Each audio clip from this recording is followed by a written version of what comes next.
okelo kuye maduong' e chuny anyuola mare ka anyuola mare ka otele kod wadgi wuon gi Jonathan Otieno okwedo mokalo nek mare ka gidwani mondo Fikirini Jacobs ogwe tao ka giwacho ni bedo mare ofis nyalo biro miyo nonro nek mar wuorgi no iwuotho. Piny oronda gima dang' awach onge ka sirkal nyisa gimomiyo onege dang' amor. Jatelo manogoye gi matoka ne iyene resign kidogo mondo we thuolo mar nono wechegi. Ka anyuola wadwaro ni kaber to kaka nyoro no winjo bed ni Jacob no se resign mondo we investigation mondo dhi nyime mondo wang'e ni to ere kaka ne gibedo osiepgi nobedo nade to ere kaka giduogo giwedo wasigu monege gache. Nikech mano kapok wayudo to ok wanyal wacho ni iko karang'o nikech ok nyal iki ka ok wang'eyo. Anyuola no bende dwani sirkal okaw ting' duto te mar golo ringre Cecil Nairobi nyaka dalagi kod chung' e chenro mamoko mag iko nikech chan mokwako dalano ka giwacho ni nek mar wuodgi no ne wuok e lwet jatij sirkal. Ka sirkal dang' konya kelo ringre dala kendo ike dang' amor. Ka sirkal dang' konya ting'o burial expenses duto mondo konya dang' amor. Maiti no Nairobi nyaka ka okawnwa ting' mar liel kaito kaka asewacho ni waonge kata ot ka gigernwa ot nikech mato koro gimotimore e lwetgi kechor timore e lwet jatich mar sirkal. Familia no wacho ni Cecil mane siro moteno dalagi kendo nitie kata familia mage mane okonyo masani odong' maonge kuma nyalo yudo konyruok margi. Kanyuola no bende okwedo weche moko ni Cecil en jajek mohero timbe mag maundu nikech ene manyoche en tegemeo marwa e dala kae. Kaka uneno kaka dala wachalo onge kaka nyalo wacho kata kaka biro konyona pod aparo. Koro akwayo mana justice mondo gi sirkal mondo mi okonywa. Sai ng'ato kik wachi ni Cecil ne nigi tabia moro momiyo Cecil oyudo pek Nairobi.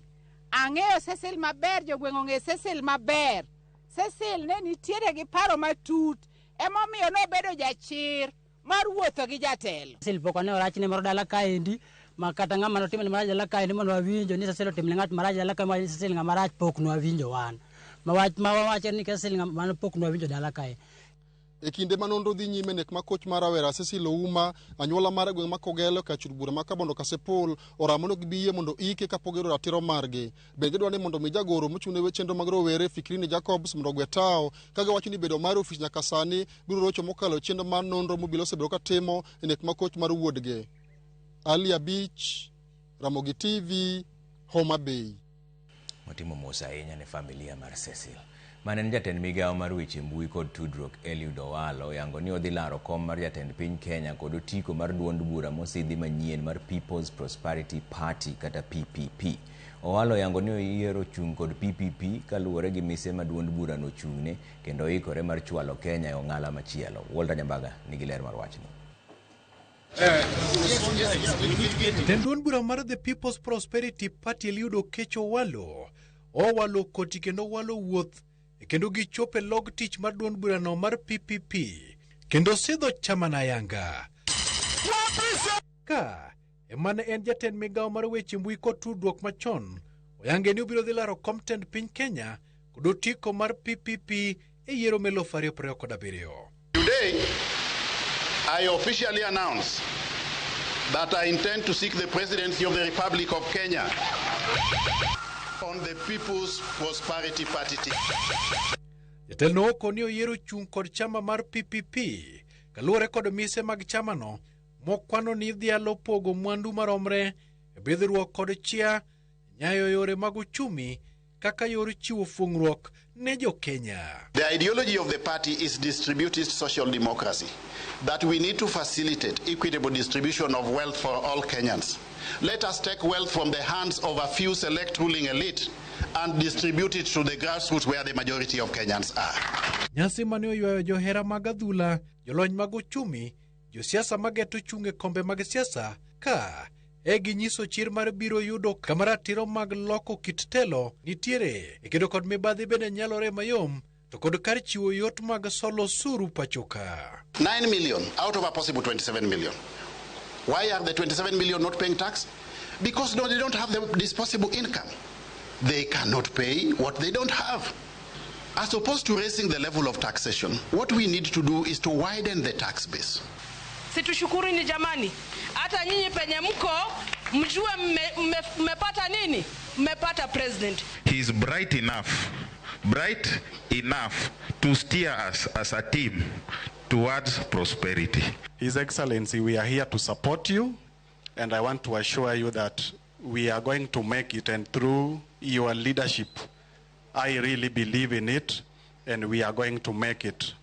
Waloko ni loch mare midhikel kod duond bura mar People's Prosperity Party biro thulo oko jo siasa mosebedo kanie siasa kuom thulo malach to onge kod lokruok mag dongruok e kendo nyiero kweth modhi piem godo ni onge kod misingi minyal pim kod chama mar PPP e kata doko ni gisebedo ka gilakie siasa. Today, 20 million Kenyans, representing roughly 40% of the population, still live below the poverty line.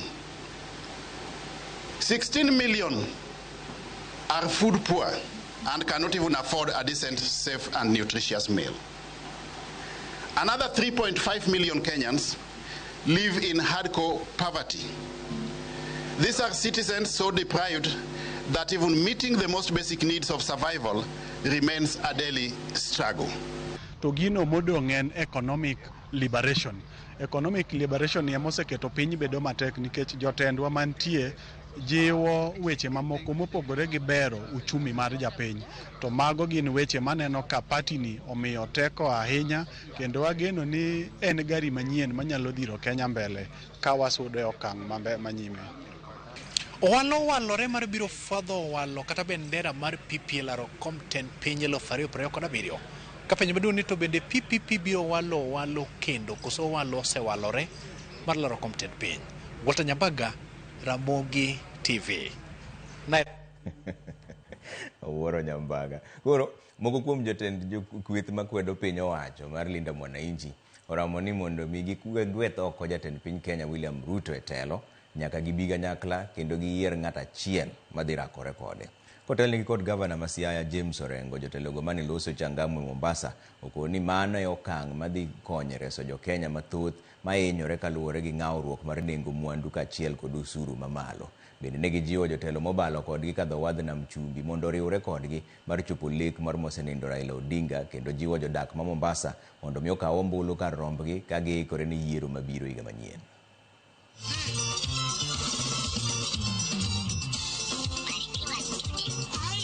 Vijana wamezidi vipanga. Kwa sababu gani? Kuna njaa, ama sivyo? Udhalimu umezidi au hujazidi? Sasa udhalimu ukizidi munafanya nini? Munafagia hamfagii? Munafagia hamfagii? Wakati umefika wa nyinyi watu wa Mombasa, Pwani na Kenya kujiunga na timu hii ya Linda Wananchi.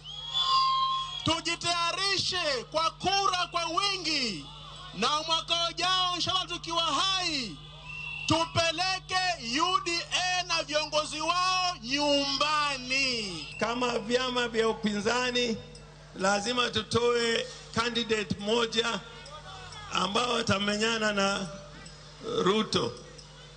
Ikiwa ni Sifuna sawa sawa, ikiwa ni Babu sawa sawa, ikiwa ni Orengo Nyatieng tuolongego sawa sawa. Na pia gharama ya maisha iko juu ama iko chini? Hapa Mombasa gharama ya maisha iko juu ama iko chini? Wangapi wamesema iko juu?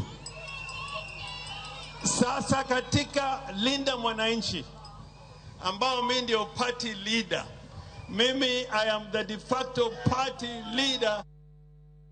Maok tin ne jopuonjre 100,000 dhi chako donje kuonde tiegruok mag mbalariany timo kit somo mopogore opogore chak dwe mar 9 higani. Maenden bang' migawo mar somo kawuono ka olando duoko mar kuonde tiegruok ma jopuonjre go winjore odonje.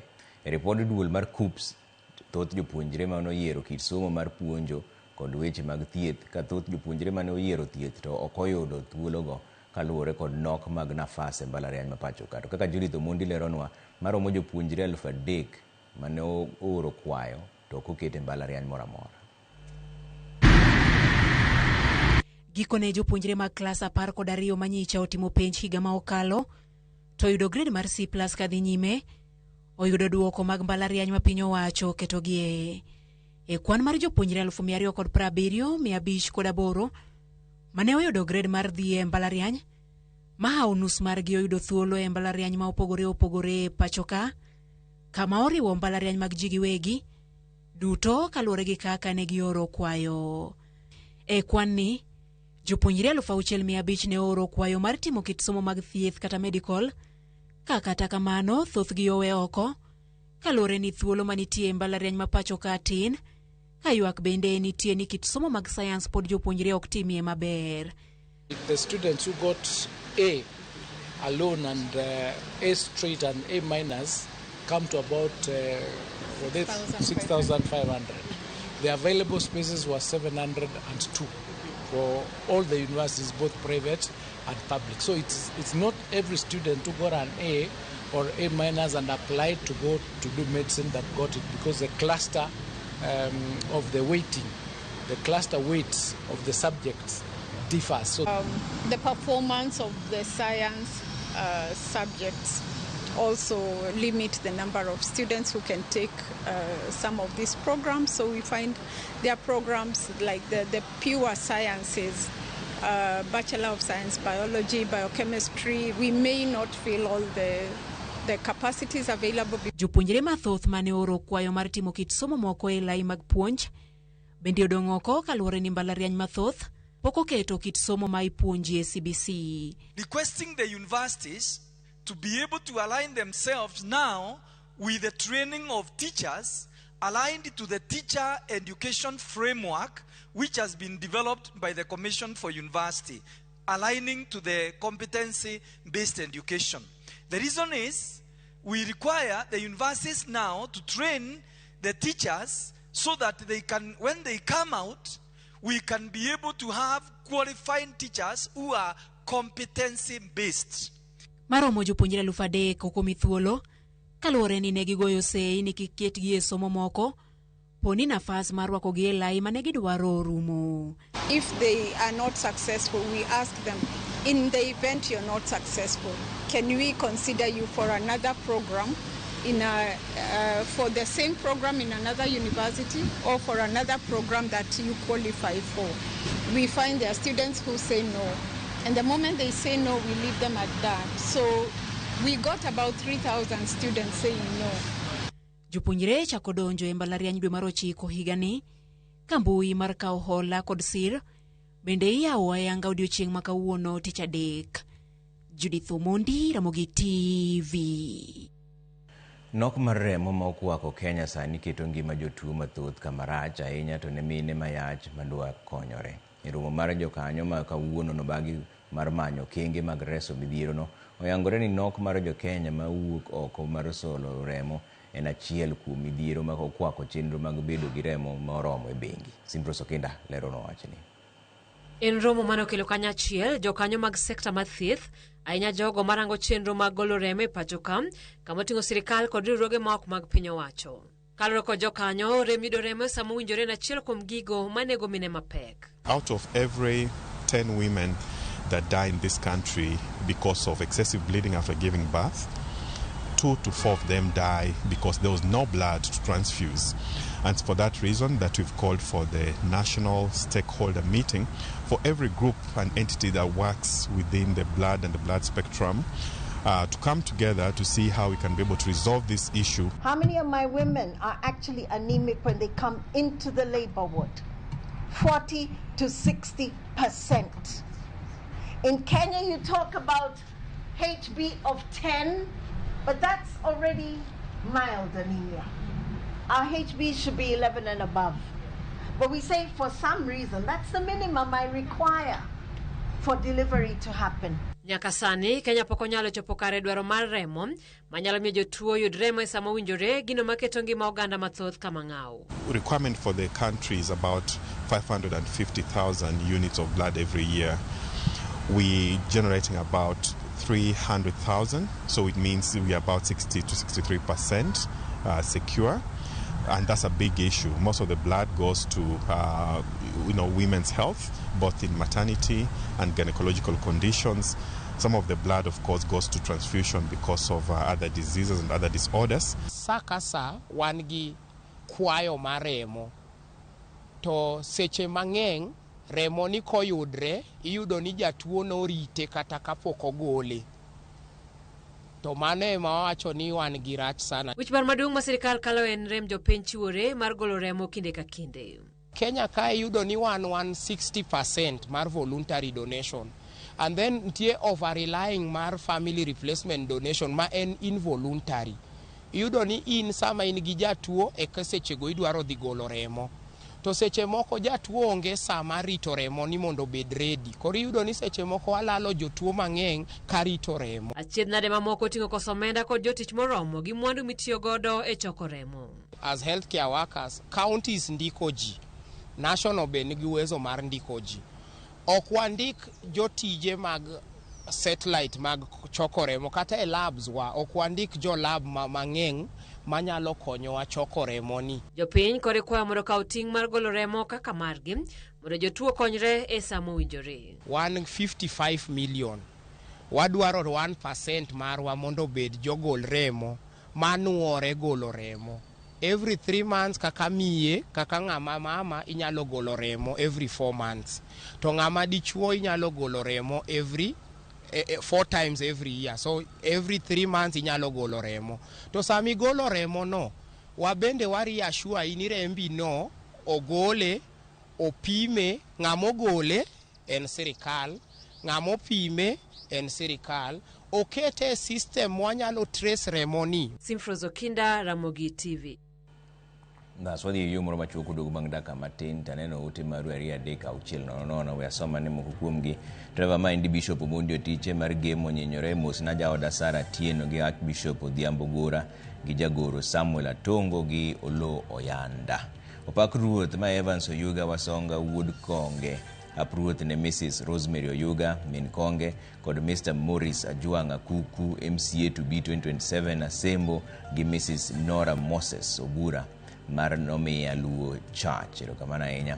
Ramogi TV meche manyien choponwa yo makare ahinya kendo gwenge mag Tiengre. Ramogi TV lerie mokalo ma ata gina nyakwararwa mar Kisumu Tiengre. Kamana ahinya. An Austin Oyu aneno news maler kane chuny boma Nairobi kato mos na mama na Esther Oyu kod baba na Jojo Oyu kagin game ride dala Manyakache. Kamana ahinya. An obila Derek mar Konims Academy Kabondo Luanda namor kod chenro awinje yo makare. Wakwayo mondo sirikal okete chenro maber mar geng'o ula mondo wares ngima jok ma hinyore. Wacho ni odwoko erokamano ne ratego Jacob Odhiambo kuom sir ne Kabondo East Ward. Ramogi TV an mwalimu Tobias Akande.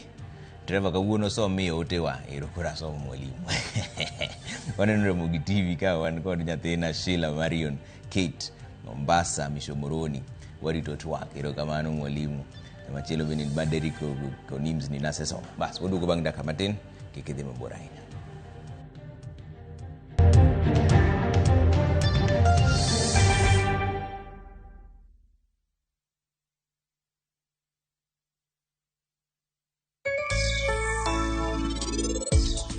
Phases man godo ka an gi phase 4. Matinde ni ka en kar chakruok kama koro olos lo mopidhe. Koro kosechako moyo kanyo koro mano phase mar adek.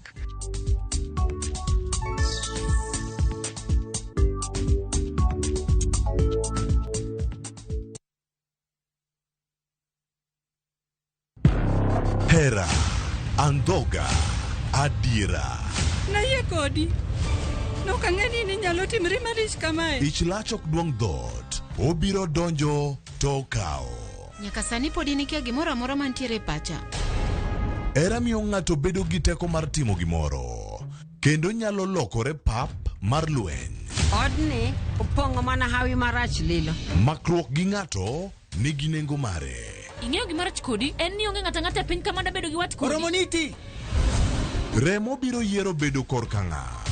Kata kapo ni wan jokor gi nyako, mano ok onyiso ni wan waonge ratiro mekwa, omiyo an abiro chung' kode. Onge gima siko kopondo nyaka chieng'. Sama dera chiegni, gik moko duto wang'. Sanju gi Rajiv en ng'at achiel. Waye donga wache dier. Parineti. Wuok tich nyaka ngeso. Saa 2:15 otieno.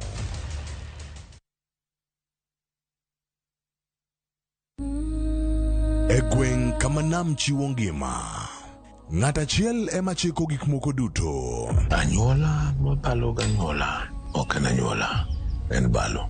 To balo en chuogi. Sama jalupo kedo gi ruoth, onge mindni, bondo, mana winjruok. Bedo maonge geno nyalo miyo ji oked ne ngimagi. An natimo gima miyo moro amora nyalo timo mondo res go ngima mar nyathini. Kata ka ng'ato hinyore, nitie sigeni moko ma ok nyal nimo. Nambe winjo kaluonga, nyalo nega. Kendo en adiera ma nigi teko mar ketho piny ruoth. Rembo wuoda ni e lobni.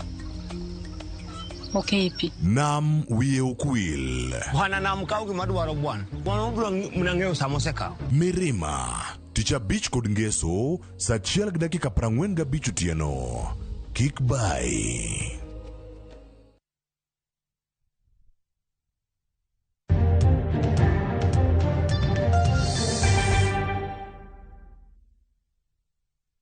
Kamano kukitira Mogi TV kani jatend piny Kenya William Ruto keto koke chik mapuodho agulu moyiedhi mar pungo omenda mambalang' mawuok e mwandu kod ohala mag piny Kenya.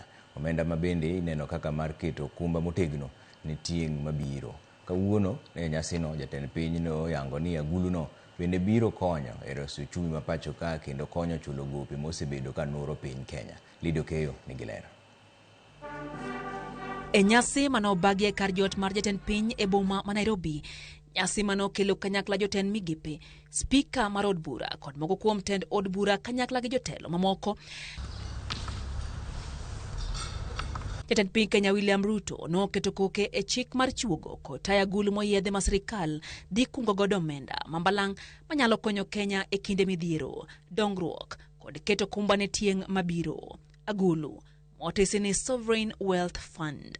We will also be investing profits that come from investment in our very critical infrastructure like Jomo Kenyatta in the sovereign wealth fund, so that Lynn here and Ronnie and the young ones that came to witness this signing can have a portion of the investments we are making today for their future. Aguluno ibiro kunge omenda mambalang' ma ijuogo kembe makunyo mwandu mantie bolo, omenda ma owuok kuom modhi, omenda ma oya e keto mwandu mag piny Kenya kod keto mwandu gi kembe ji giwegi e kin mamoko. This act is more about economic stabilization. It is more about strategic development and intergenerational equity. Again, I know we have many naysayers who have kept lecturing us on the need to have a sovereign wealth fund only when we have budget surpluses. Let me tell them, the best time to start was yesterday. Omenda madonje aguluno idhipogi e kidienje adek. Mokwongo, enatamalo 30 madhi e aguch kungo ne tieng' mabiro mondo mi kik giyud kadero ni nono. Kidienje machielo en aguch reso piny e kinde masira kata midhiero ka agulu mar adek en mar timo dongruok kod keto mwandu. What answer shall we give one day to our children when they ask us what happened to titanium? That is why this legislation that today becomes law in Kenya is consequential. I don't think I'm sycophantic if I say that President William Ruto will go down as the most transformative, the most reform-minded president, and thankfully I will be hanging on his coat for the period that I served in this office, also to be branded probably the most transformative cabinet secretary, depending on how long I sit here. But where we are taking this country, As a government, we are taking this country. You know, we have said it, and it sounds like a joke, but it's the reality, that we are taking this country to Canaan through Singapore. Jatend piny Kenya William Ruto oyango ni aguluno biro konyo bero chumi mapachoka kendo konyo chulo moko kuom gope masani turo piny Kenya. It will help finance strategic national investments that create jobs, expand opportunity, and strengthen our economy. The third and most important is that it secures our children's future. Paro maraguluno nogo chapa dwe marario igane kabange no chwali od bura gi jatend kweth mathoth od bura Kimani Chungwa e dwe maradek higane kakoro to jatend piny opodhe ayanga. Lydia Okeyo, Ramogi TV, Nairobi. Piny owacho ya ayanga lab madundo ma en kar budho motisi gi nying mar Baby Pendo ma en kar rapar nyathino mane onegi e tulo bang' yiero ma higa mar 2017. Nyasi mar sidho kar hemkono no yuore gi gavana ma Kisumu Anyang' Nyong'o, jagoro mar migawo mar udi e kind jotelo mamoko bende. Millicent Adhiambo miore repodno. Kamane en kar wito yugi, sani ogunde kendo omindhadho manyien kaka kar rapar chanko duogo geno bang' ne sidhe ayanga kawuono kaka tesen yweyo madundo e nying mane osenindo Baby Pendo kane otise ni Baby Pendo Park. Kane otene kod gavana ma Kisumu Ngire Peter Anyang' Nyong'o kod maneja mar bomano Abala Wanga, jagoro migawo mar ute kod dongruok mag bombe Charles Inga ne oyawo ayanga tesen madundo mar yweyo mong'ere ni Baby Pendo Park. Kane oloso e sach nyasino, mini Baby Pendo opako ndamo makamano mar yawo tesen yweyo e nying nyathine mane osenindo Pendo kowacho ni en ranyisi mabiro parone nyathine kinde duto konye chango kod bende neno ni ratiro oyudore. While nothing can bring my daughter back today, occasion give me meaning to her memory. This park is a more than a place of recreation. It's a symbol of remembrance, healing, accountability, and our collective promise that never again sad thing will happen to a mother. Gavana ma Kisumu Ngire Peter Anyang' Nyong'o korka kore olero ni okang' mar loko kar puko yugino kendo kete kar budho kod rapar mar Baby Pendo nyiso mijing'o matend kaunti no ni godo e rito ratich oganda, nyayo kwe kod tego tudruok makare e kind piny owacho mamalo kod mag counties. This park can only be a safe place if all of us defend the dignity of every citizen and their right to live. Bwana Yesu asifiwe. Our constitution, therefore, divides government to two levels, national and county. Separate but interdependent. It is a reality we are living by working together to bring up cities which begin caring for their citizens. Jagoro emigawo mar ute kod dongruok mag bombe Charles Inga to ne oyango ni piny owacho oseketo tenge omenda maromo bilion 44.1 mar chwalo dongruok e kaunti ma Kisumu kod tielo ni omenda go wuok kuom osuru mag jo Kenya kendo dongruok biro chopo ne jo Kenya duto kaluwore kod dwaro mar pend chik maonge akweda mora mora. The 44 billion shillings that I have said we are investing in Kisumu, this money comes from our taxes, our Kisumu taxpayers. So how is it that one could actually sit down and feel so entitled to think that everybody pays the taxes, but the money must go to a certain place? Is that fair? Those are politics of divisiveness, and it's actually bankruptcy of ideas. The resources that we are pumping here in this county unapologetically is not a favor we are doing to you. It is a right that you have. Motelo ne mano, jotelogo ne osidho chak gedo telo mar adek kata phase 3A mar apaya mag jowuoth e bomano.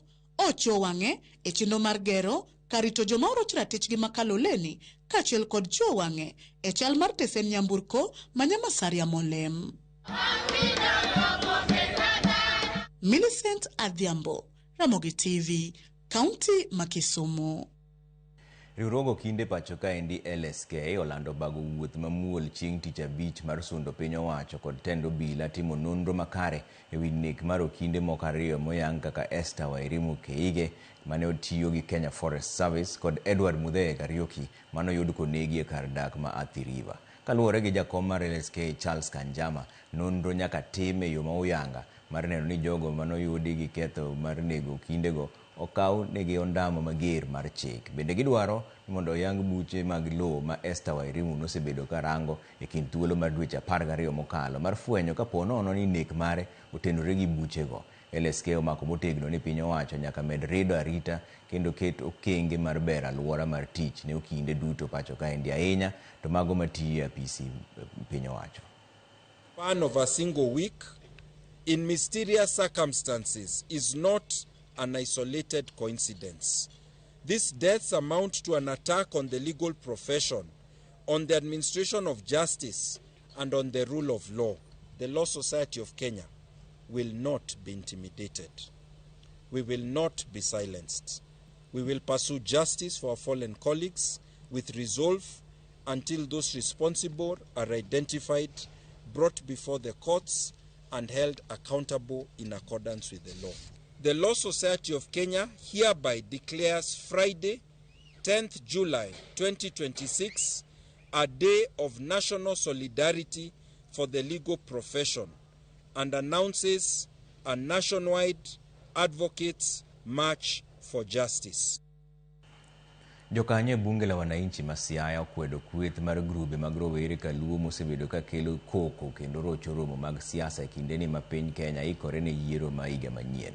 Kuom mano rowere go kwayo migawo mar arita ma iye kanyakla kod josiasa ma Kaluo mondo riwre kanyakla mar biro kod yore mag tieko kweth ma kamago e alwora ma Kaluo. Kotelnegi kod jakom margi Jacob Omondi, gikwayo rowere go mondo many yore mamoko mag yuto kendo kik giyuore romo mag siasa ka gidwaro yudo omenda e yo moko dhi kare. Wawe dhi kama oko ae en nyasi ma oluongi kata machiegni kodi. Inyalo luongi ni bwana wagweli bi to moko gweli we ka thuolo mari mar dhion nikech ibro nwang'o ka kijande weteni moko obedo joma richo kanyo kata obedo joman kod plan mo marach ibro mieni chilo kendo ibonwa ka gimoro kata jali moro timi kata lisa somaki kata mana ipodho hinyri tur. Koro mane ma wakwayo kijowa matindo jonyuol wetena man kod nyithindo bilagi wan kod gi wang'eyo gi sama nyathini wok moko wok muting'o nyako panga inungo gi. Koro kang'en siasa bende ng'ato ting'o panga. En wach mosebiro marach e Siaya kasani makata jotelo ma wan go oluoro dhi kanisa, oluoro dhi liete kata function mora mora gibedo kod luoro kuonde magidhiye nikech vijana gi osebedo kod tabia marach mar luwo jo siasa kata function mora mora ma okuluong giye to giluwo jo siasa giketo functions kuonde manitie kata kuonde liete nyithindo gidonjo nyaka ikata to chiemo gi fujo nyithindo gi osechopo kama koro osepedhe gidhiye marach. Koro wakwayo politicians matiyo kod yudhe gi mondo miyo ti kodgi imiyo gi tije machelo. Janyuol bed gi nyithindi puonje wuo kode nikech in emibiro bedo gi liel dirodi, in emibiro bedo kod nyathi kotwe kacha kombul kadoyo ni ji. Los nyathini ka ng'ato loso nyathine ka giromo kamoro achiel to gibiro bedo nyithindo molos to ka giwuok imier ka gin nyithindo mokethre e lwet jonyuol ka giromo to gin nyithindo mokethre. Piny biro ng'ulou reform idea ma un gono register uru kambe mag security mondo miu funds mondo urit functions urit nyaka jotelo.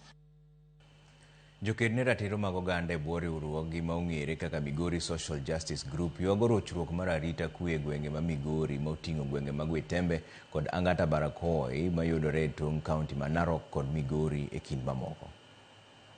Kinde ma oganda gwenge mopogore opogore e kaunti ma Migori ma oting'o gwenge mag Kuria yuago rochruok mag arita kwe. Joked ratirogo mag oganda e kaunti ma Migori e bwo riwruok ma ong'ere kaka Migori Social Justice Group seyo piny owacho kuom rem keto okenge makare marito oganda e gwenge kaka mago ma Angata Baragoi kaachiel kod Gwitembe. Moko samoro monjo joma chiro kendo dhoudi moko ituro weche moko timore to kendo gik machielo waneno kaka en ketho arita mar kwe en ji mang'eny mose ya e pinje machalo kaka jo Burundi gi pinje moko masani osebiro to maji ok ong'e nonrogi maber. Koro kata ka gitimo tim moro to yudo gi tek nikech en ng'ama ji kia. Security mag mine generally ok ober nikech boda ma Migori gi Kuria gi Masai Land Transmara kucho mon ok dhi chiro, to wang'eyo ni e society ka miyo ok nyal manyo pesa to onge ber manyalo wuok kanyo. Jokratro mag oganda ma otele kod Lavenda Achieng' mawuok e wuok mawuotho gi Social Justice Center wacho ponti oganda mantie kod magine tok chik mabende osebedo ka itiyo godo e wechego mag monj gino mosekelo rochruok mag arita kwe.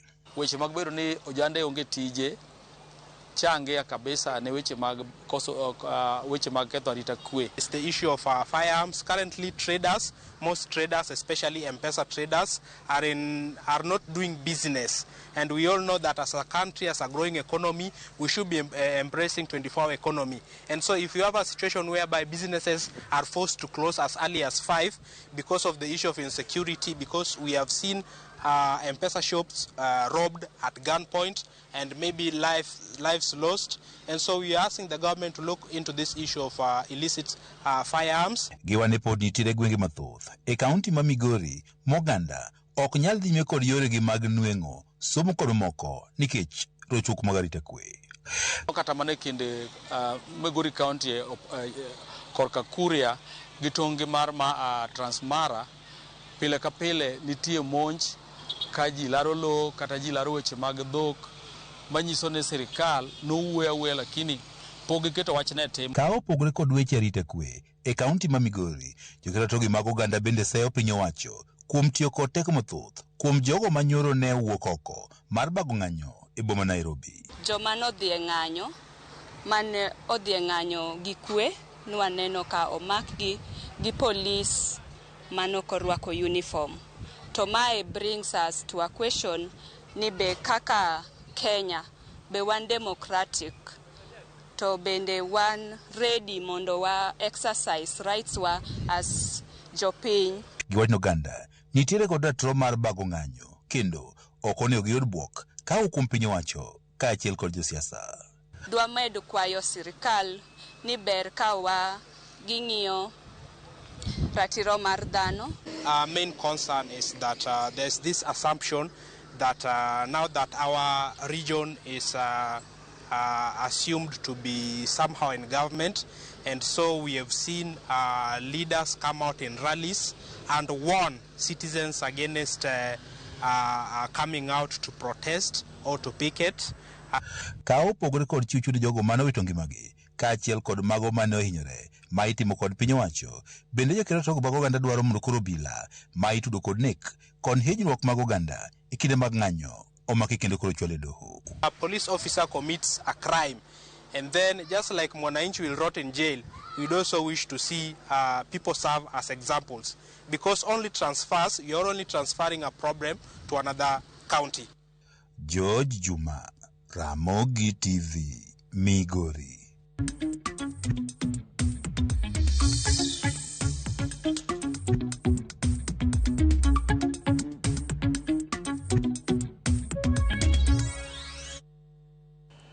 Jaod bura ma Kiharu Ndindi Nyoro oseyo sirikal kuom rikni kendo uso bath kambi mar Safaricom kata odoko ni bura makwedo uso makamano to pod dhi nyime e doho. Ndindi ma en jakom machon mar komiti od bura maloso budget wacho ni ochich ni nitiere chenro mar piny mar uso bath Safaricom e nengo mapiny kaluwore ni nengo Safaricom ne oidho malo ndalo achiel kende tok uso makamano. Ndindi osingo mar ndiko ne chich omenda ma pacho ka endi Nairobi Stock Exchange mar timo nonro wi adieri mar nengo mar Safaricom e bwo dweche 8 mokalo. Ndindi lero ni en kod geno ni doho dhi wito oko uso makamano dwe manyien. They must investigate the probable price manipulation of Safaricom share price for the last 8 months. Kwa sababu ni dhahiri somebody was clearly suppressing the share price. Na vile sasa imefanyika, tunaona ya kwamba share sasa inapanda. That as today in the market, Kenyans have already lost over 12 billion Kenya shillings. If you only calculate by today's Safaricom share price. Ni kuonyesha ya kwamba tukiwekelea hii share na hii kampuni ya Safaricom, kila mtu angekuwa anataka kununua apewe nafasi, tungepata watu pengine wangepea wa Kenya even over 350 billion Kenya shillings, na hiyo ni fedha ingetusaidia sisi wote kama wa Kenya. All is not lost, because if the process was wrong, even the finishing can always be annulled. Hatuwezi tuambiwa ya kwamba kwa sababu wale wamelipa ya kwamba imeisha. We cannot accept those kind of things from government.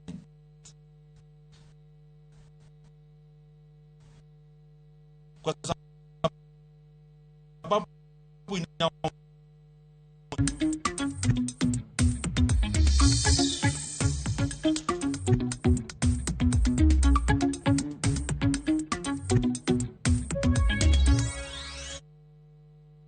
Mas wadhi yumoro machuo kendo duogo bang' dakika matin taneno ote magu kani Trevan Baba Twins mano njinyo wan kaka youths wabeduru motang' seche ma jotelo mora mora ni kod romo moyiedhi kik wabede ong'ala manyime nikech mano nyalo keto ngimawa e andaki.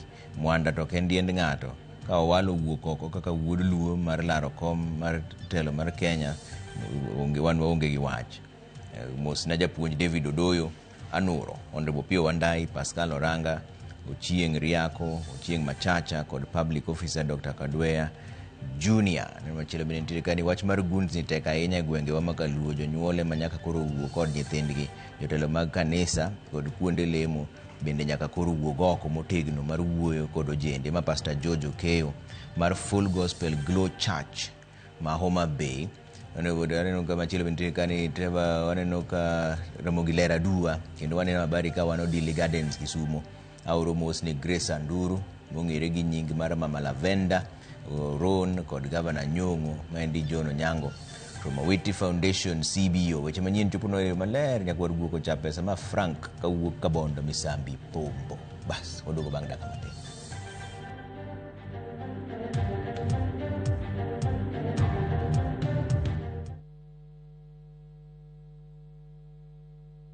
What if the world was more accessible than you think?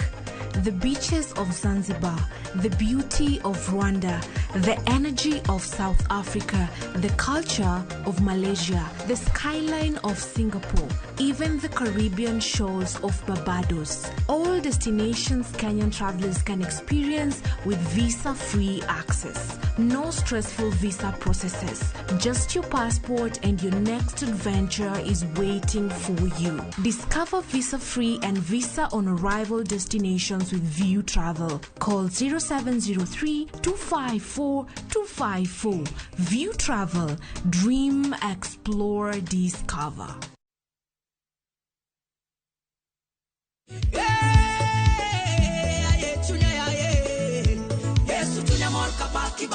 Yesu tunyamor kapaki, Yesu tunyamor kadendi baba, Yesu tunyamor kadendi, Yesu tunyamor kalongi baba, Yesu tunyamor kalongi. Kidna ruot. Mondo mi yudwer mar tomit na kaka skiza ton mari di star 860 star 418 hash. Parnia Ramogi TV en ot mar jower duto te.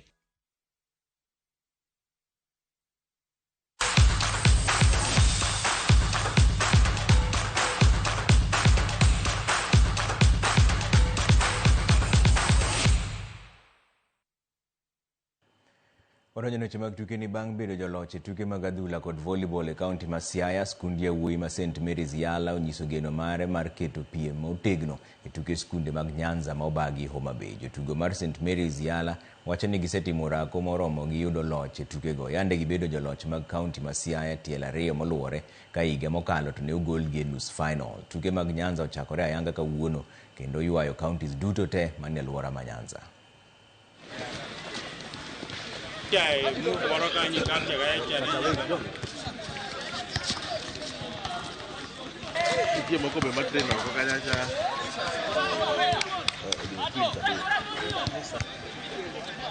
Koro this time kendo nyasa wachopo regionals. Koro last time wachopo regionals banchopo semis nokodhi maber kaka nopango. Koro this time an gigeno kumnachopeno Adam ndo kadhi.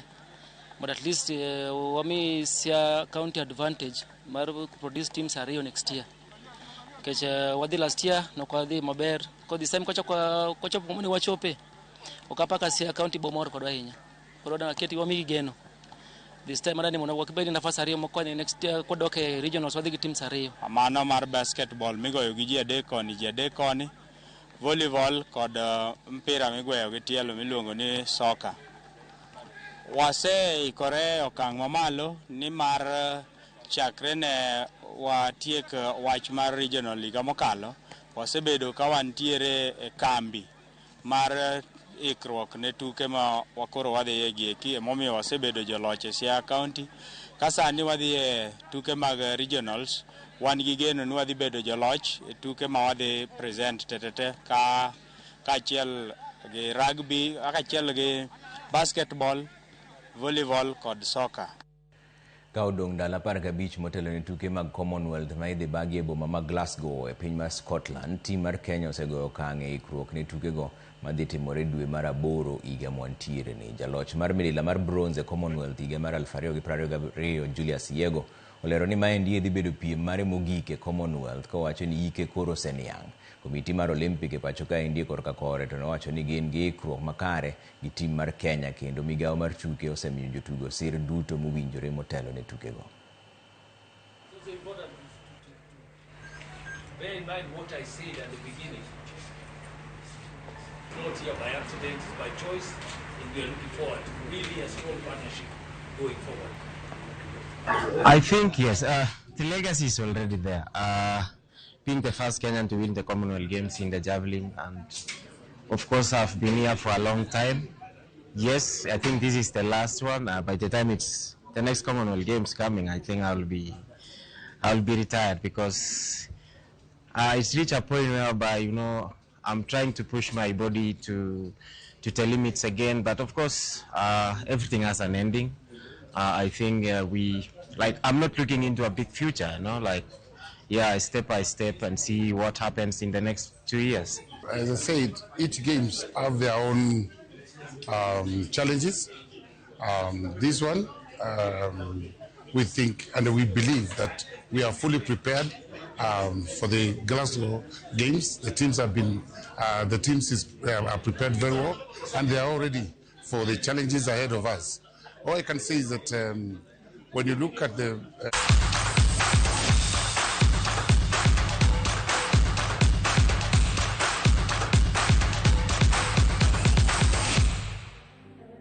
Bas mane kama we chenro mar ng'icho welo ka Nyasaye yie to biro duogo kendo saa 3 kaunti ka gi Liz Otieno Nyarugenya kaka jaloko marwan kaka pile. Nyinga Trevor Ombija, Jandingo Panga, Jonyakach Dendo Numbija Taya Nyakwar Guok Ocha Pesa. Wanere saa 3.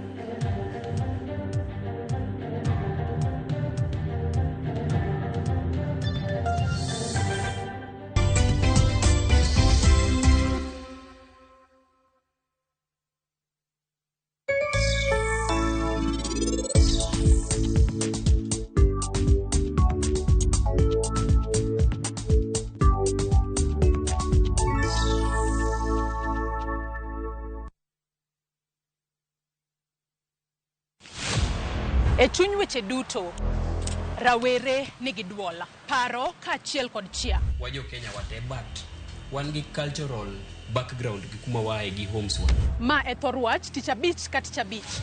Wayawo pap ne rawere mar winjo duondgi, mar winjo pachgi, gigo magido chunygi to kod lek magin godo. So vijana wuon gine ma oningo gichak mobilize themselves, gi support each other, one another, mondo koro giyud kaka koro gin wa negotiate mbele kacha. E weche mag somo, ngimagi, tije, to kata mago mag ringre, gichomo kanye. Sani koro nyaka jogo lok pachgi mondo ging'e ni wadwa tiyo ne jopiny. Kochakore saa 4 okinyi nyaka saa 7. An Joyce Oduor, ane jamadar mar yie jomatindo. Kik bai.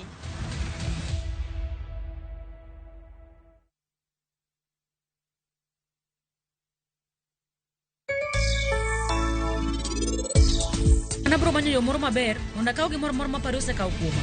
An abro temo matek ahinya mondo joma nitie odni te kik heri kendo.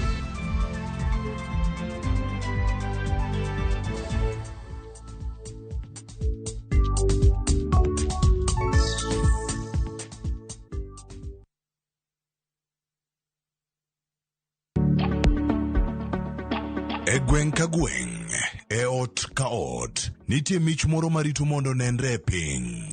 An adil mana gi beats kende. Chwech lwedo mawuoyo e wi sigendni mag ogandawa. Mana kidi, kidi ma pink.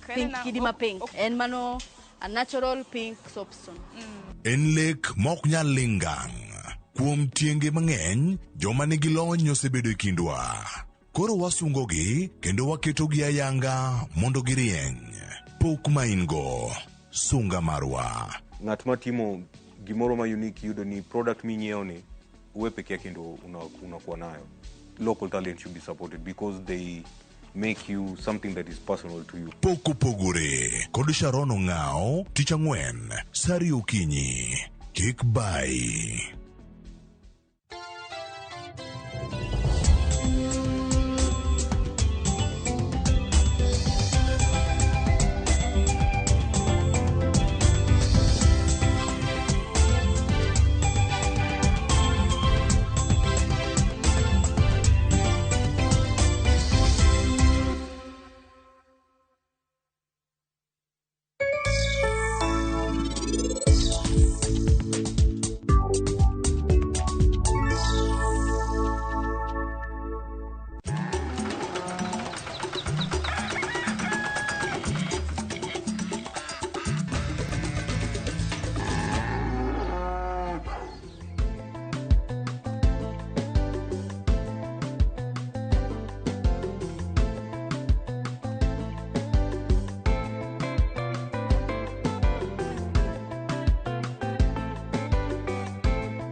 Nyakora mogia juanga geno ni bedo gi odiochieng' makare. Kawuono wuotho kela e county mar Siaya, kamoro ni Rarieda sub county. Kuma antiere ni antiere Masala Got Odiero. Odiochieng' ma kawuono wadwa wuoyo kit pith mar mchele. Ini wuon bise winjo kata iseng'eyo ni mchele nyatimo maber e Rarieda. Kata an wuon nobuoga. To gi kinde ni an bedo gi japur mabende iluongo ni Elijah Ouma. Odhi nyisowa ni ang'o manomiye moneno ni ber kodonje kit pith mar mchele nikech alura kuma wantie kae thothne ji tiyo e nam nikech nam nitie Rarieda kae. To magi te wadwa ng'eyo kit motivation mijing'o manodonjo ne ang'o manomiyo noneno ni ber mondo pidh mchele. Kopogore gi mchele gin ang'o ber mage ma en owuon kaka japith oseyudo e kinde mabende osebedo kopidho mchele. Omiyo kamoro amora mantie janeno mara yiena mondo akaw kinde mar rwaki e chenro kaka pile. Luongana Lori nyaka Black machiegni. Pok na neno. Koro. Arwaki. Erokamano ahinya dhi nade? Adhi maber. An bangi maber. Erokamano. Ago erokamano ahinya kuom rwakowa kari kae. Ni nyisowa ni mchele yudore Rarieda. Siesi an thothne kaluwa ng'e ni mchele yudore Kano. To kane nyisa ni Rarieda. Kumoro ni Got Masala nya yude. Mchele. Nawacho ni oyo. An gi tim na nyaka tim ang'o? Nyaka chopi.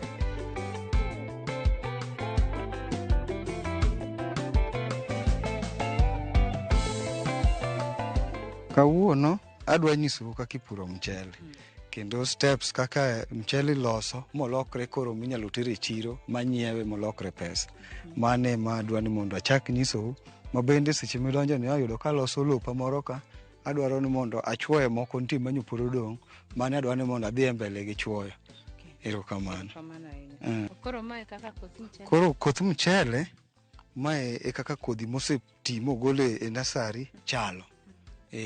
Koro nitie step mi ikadho kode ka en kodhi molokre moti mochop kama mantiere ni. Koro mato ma adwa loso go kamoro ka mabende aloso ni mondo amed loso kamano. Haya, waseneno kit kodhi. Kidieny mane ma ini wuon ipidho kae? Mchele kit kidienje ne opogre.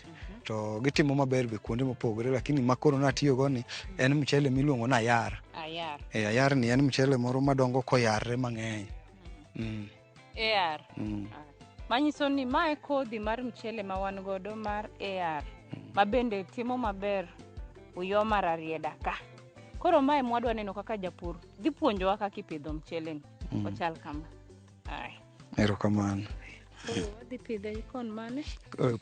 Puodho nitiere ka minyalo pidhe. Koro kwanyala dhi. Wadhi.